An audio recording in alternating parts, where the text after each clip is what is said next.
Okay, this is the learning frame for 12th night, and yeah. Okay, first question, what was your prior knowledge of this production, and how did that impact your understanding? How did your internal bias, religion, interests impact your understanding? Um, as for the actual, material of 12th night, my only real exposure has been She's the Man, the movie that was, a modernized, take on it that came out during the 2000s, I believe. And so I knew the very basic of Viola pretends to be a guy and is in love with, in the movie it's Channing Tatum, but Duke or is Orsino.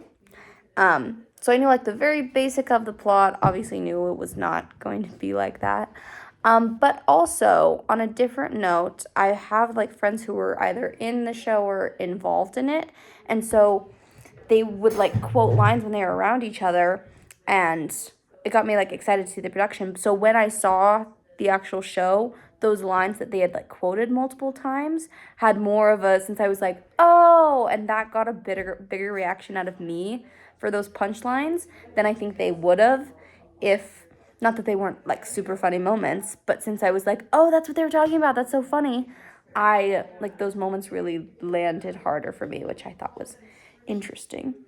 Number two, if the show was taken into a modern interpretation, what would be lost? What would be gained? Slightly modified this question since it was taken into a modern interpretation to some degree.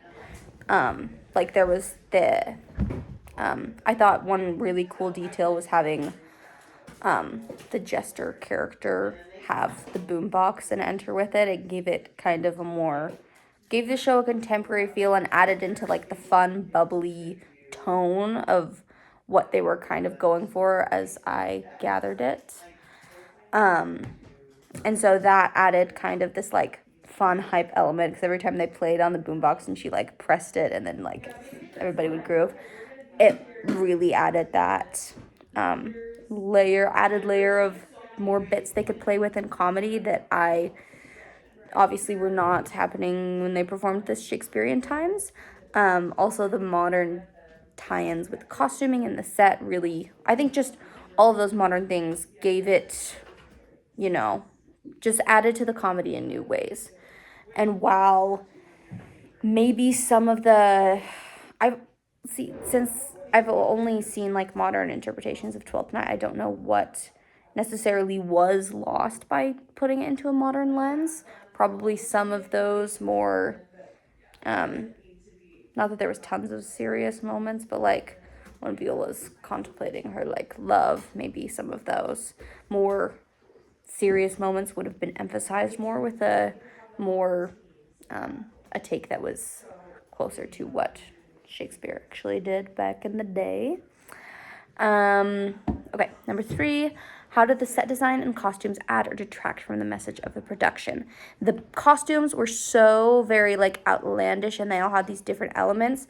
One thing that I thought was interesting was how the show played with power dynamics and social class, because you have these servant characters, and then you have the Duke and these characters with higher status.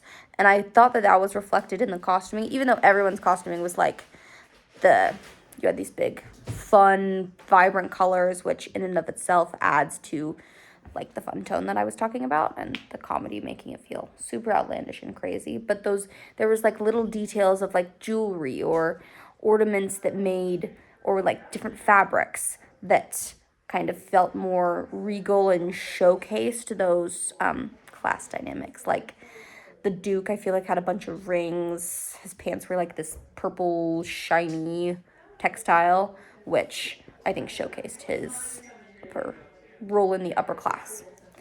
Okay, how does this performance function as a form of cultural memory according to Rebecca Schneider's view?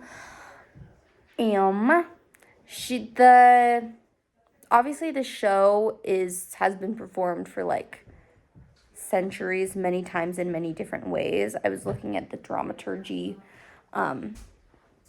the stuff that they had prepared that was on the website that I found, and there's been so many iterations of 12th Night throughout the years, and even it was talking about the last time it was performed, it was done at BYU.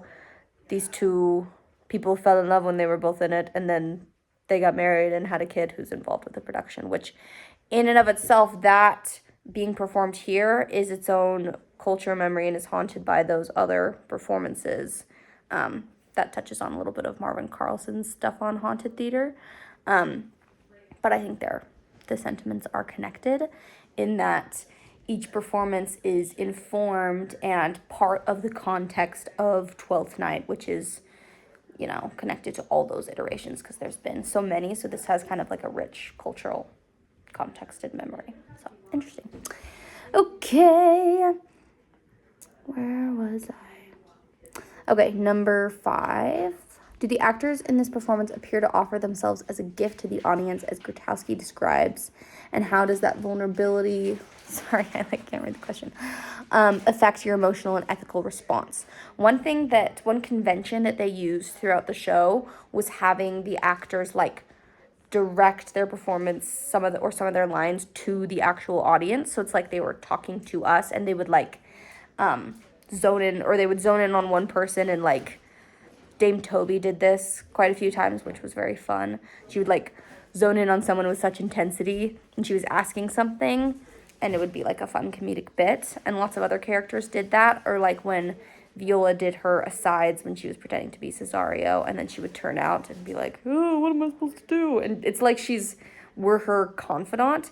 And that choice, I feel really exemplified Grotowski, what he's talking about is offering themselves as a gift, because they're really presenting their work to us as an audience, and allowing the audience to have that deeper level of connection with the characters because they're talking to us. And it felt more personal and cemented and made the audience actor relationship very clear.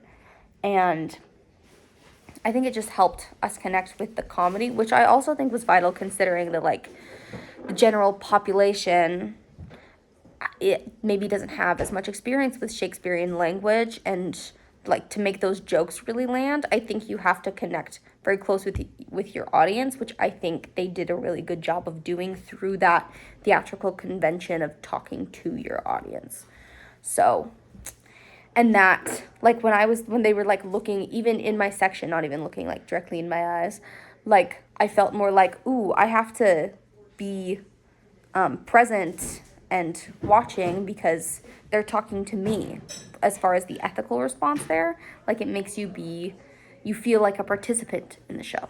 So that was very cool. It's very cool to see in a comedy, and it was awesome to see how it came together, and it was very, very well done. So I loved it. It was great.